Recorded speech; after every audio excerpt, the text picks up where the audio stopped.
첫 번째 소식입니다. 오는 6일 종료 예정이었던 수도권의 강화된 방역조치, 즉 사회적 거리두기 2.5단계가 일주일 연장될 것으로 보입니다.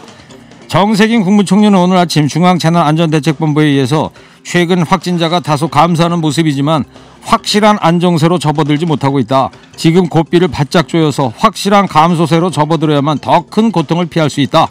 성급하게 방역조치를 완화해 위기를 초래하기보다는 확실한 반전 국면을 만들 때까지 총력을 다해야 한다. 이러면서 2.5단계 연장에 대한 이해를 당부했습니다.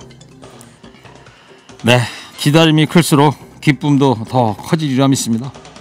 여러분과 마스크 벗고 얼굴 맞대고 환하게 웃을 날 기다리겠습니다. 더불어민주당과 대한의사협회가 오늘 아침에 코로나19 안정화까지 의대 정원 및 공공의대 확대 논의를 전면 중단하고 의료계도 집단 유진을 마치는 데 최종 합의했습니다.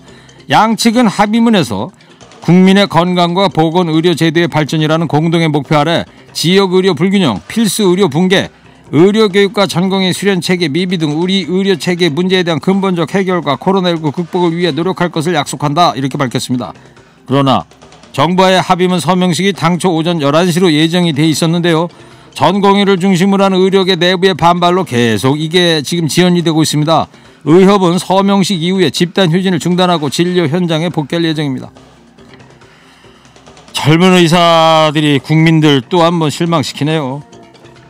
한 번 잃은 국민의 신뢰를 되찾기까지 아마 많은 시간이 걸릴 겁니다.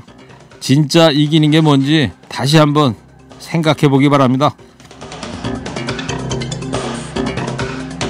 다음 소식입니다. 정부가 2차 긴급재난지원금을 지난 1차 때와 다르게 선별 지급할 방침입니다. 모든 국민에게 지급하는 대신에 코로나19와 사회적 거리두기로 피해를 본 계층과 업종이 지원 대상이 될 전망인데요.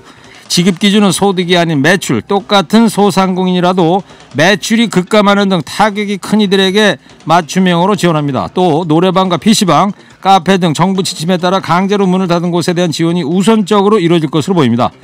등교 수업 중단으로 육아 문제를 겪는 계층을 위해서는 가족 돌봄을 위한 무급휴가 기간에 일일 비용을 지원하는 방안 등도 논의됐습니다.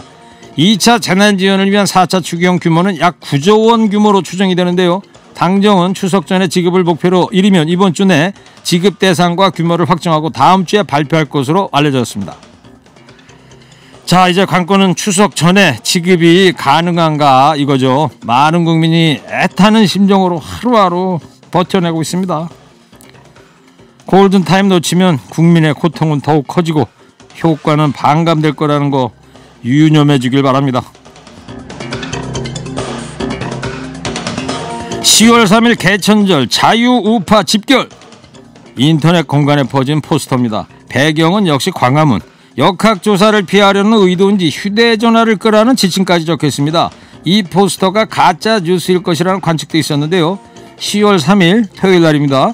광화문 일대에 3건의 집회가 실제로 신고된 것으로 드러났습니다. 포스터를 만든 게 이 단체들인지는 알 수 없지만 신고 단체 중에는 지난 광복절 집회에 참여했던 단체도 포함된 것으로 확인됐습니다.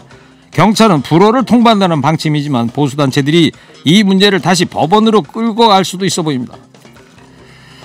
자유파요? 진짜 자유가 뭔지 알고나 이러들 있는 건지. 자유 찾다가 집회는커녕 집구석에서 한 발짝도 못 나오는 수가 있습니다. 아, 제발 정신들 차리세요. 마지막 소식입니다. 사회적 거리두기 조치에 따라 영업이 중단된 PC방 업주들의 생계 유지 노력이 갈수록 다양해지고 있습니다.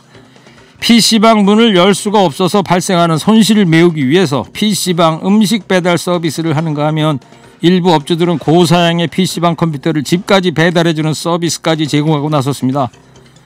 PC방도 갈 수 없고 집에 고사양 컴퓨터가 없어서 게임을 원활히 못하게 된 소비자들을 겨냥한 건데요. 컴퓨터 본체와 게임 전용 모니터, 키보드, 마우스, 스피커 등 모든 장비를 일체 배달해 준다는데 꽤 반응이 좋은 것으로 알려졌습니다. 정부의 사회적 거리두기 강화 조치에 따라서 지난달 19일 0시를 기해 PC방 등 고위험시설 12종의 운영이 중단됐죠. 아, 정말 사장님들 몸부림이 눈물겹습니다. 이러고도 집회 또 하고 싶을까요? 이분들의 눈물이 정녕 안 보입니까? 전국의 자영업자 여러분, 다들 힘내십시오. 원래 해뜨기 직전이 가장 어두운 법이라고 하잖아요. 곧 밝은 날 오리라 믿습니다. 오늘 허리케인 데스크 여기까지 하겠습니다. 깨어있는 시민이 됩시다.